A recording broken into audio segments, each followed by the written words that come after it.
Hi everyone, today's video we'll be looking at the top 5 Robert De Niro performances. Now what do you notice in an actor's performance? Why does a performance stay with you? Actors are a fundamental choice that directors and film productions have to make. Ultimately, they are what we see on screen. Their ability to convey emotions through physical and psychological traits of a character is critical for us to feel, to understand and to believe the story, and ultimately the film itself.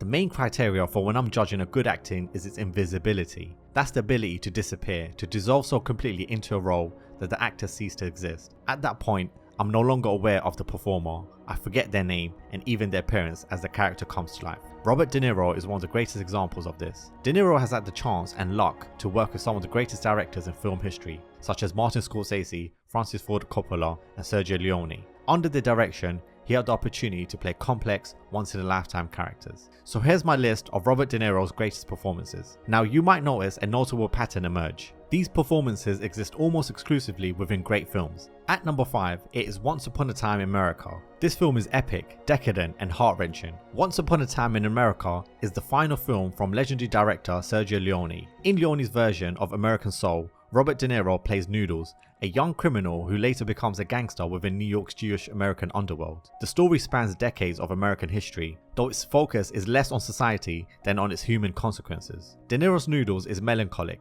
and introspective rather than dominant. He could be a leader, yet he never takes the chance, or perhaps he never truly wants to. Unlike many of his crime roles, De Niro's performance here is internal. He relies on silence, observation, and the weight of memory. His character becomes an emotional anchor in an overwhelming story of loss and illusion. He conveys regret without explicit confession. This is one of the most subtle, poetic and mature performances of Robert De Niro's career. Moving on to number 4, it is Taxi Driver. Now in Taxi Driver, De Niro gives life to Travis Bickle, a lonely Vietnam veteran drifting through the hellish New York City of the late 70s. Directed by Martin Scorsese, the film explores alienation, moral confusion and madness. We feel for Travis in his clumsy approach for human connection, as he sincerely, though naively, woos a girl, but he is treated with indifference.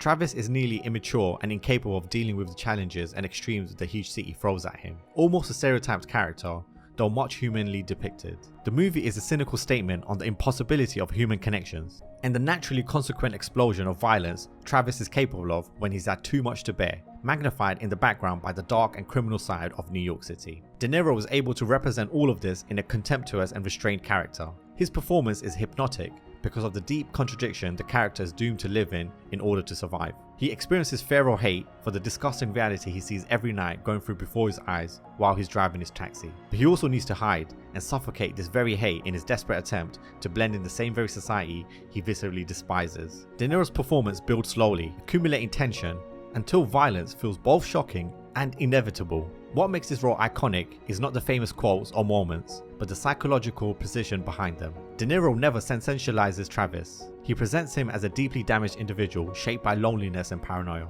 and the result of it is one of the cinema's most enduring and disturbing character portraits. Now moving on to number 3, it is Raging Bull. Raging Bull, directed by Martin Scorsese, features Robert De Niro as Jake LaMotta, the boxer who was never knocked out in 106 fights. Scorsese wisely avoids a conventional boxing biopic. Instead, he brings to the screen the contradictions of LaMotta. Jake LaMotta is a contradictory man. His prowess as a boxer is matched only by his insecurity. This insecurity is revealed in his relationship with his wife, whom he suspects of infidelity. These suspicions are childish and paranoid, and ultimately destroys his reputation as well as his relationship with family and friends. His extreme behavior and inner turmoil eventually condemns him to tragic self-destruction. Now this is often cited as the greatest performance of De Niro's career. Raging Bull is a brutal and uncompromising character study. De Niro approaches the role with near recklessness commitment. For the film, he underwent a physical transformation, gaining and then losing a vast amount of weight. Most remarkably, he exposes LaMotta's insecurities, jealousy and cruelty without apology. He does not seek to redeem the character or explain his behavior.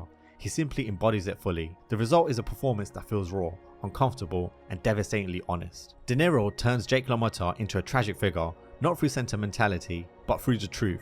This performance earned him an Academy Award for Best Actor.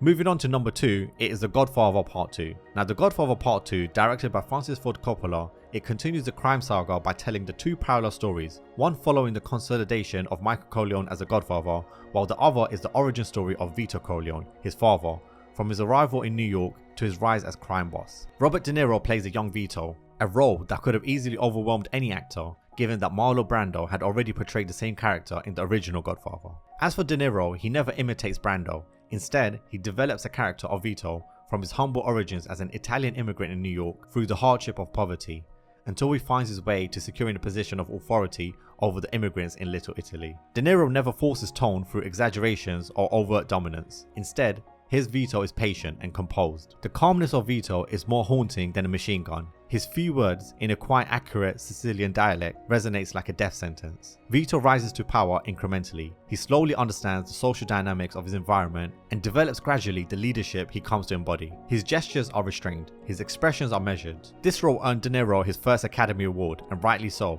It is a rare example of an actor expanding an iconic character without diminishing it, preserving continuity while adding depth and emotional texture. Now, before we move on to number 1 of De Niro's best acting performance, here are some honorable mentions. The Deer Hunter. In Michael Cimino's masterpiece about the loss of humanity and the desperate search for affection of life of a Vietnam veteran, which in parallel draws with the loss of identity of America when facing its own ghost, De Niro claimed this to be his most stressful and demanding role. And if we look closely at the nerve-wracking sequence in the Vietnam War, as well as the tender moving scenes between him and Meryl Streep, you understand why it was so challenging for him. The next honorable mention is Goodfellas. In that film, Robert De Niro portrays Jimmy Conway, who is defined by restraint and calculation. His quiet menace provides the film with its moral center of gravity, showing how leadership in crime often comes from not violence but from control. And the final honorable mention is Casino, and here it presents De Niro as Sam Ace Rothstein, a man obsessed with order in a chaotic world. His slow unraveling across the film's runtime is a masterclass in sustained moral decline. And finally, for Robert De Niro's number 1 best acting role, it is The King of Comedy. One of the masterpieces that came out of the collaborations between Scorsese and De Niro, The King of Comedy is a brilliant and tragic satire revolving around Rupert Pupkin. The main character is played by Robert De Niro. Rupert is an aspiring comedian who believes success in TV is in his destiny, despite overwhelming evidence to the contrary. Yet, even if he is failing, he acts like the events are the opposite of what they show. De Niro depicts Rupert enigmatically, suggesting that he's somehow aware he's realizing that his dreams of being a TV entertainment star is hopeless. But still, he portrays Rupert devoting all his time in the dark resolution to pursue this very dream. The outcome is a deeply disturbing character, where the turmoil of his inner tragedy surfaces in a few tense moments throughout the film, thus breaking Rupert's otherwise apparently naive behaviour. De Niro had great opportunity with this movie. The character is complex, enigmatic, reckless, and a symbol of modern emptiness, and the result was a delivery of a stunning performance which belongs at the highest level of acting mastery. So that was my video on the top 5 Robert De Niro acting performances. Drop a comment below on what your favourite Robert De Niro acting performance is, and subscribe to this channel to support making more content.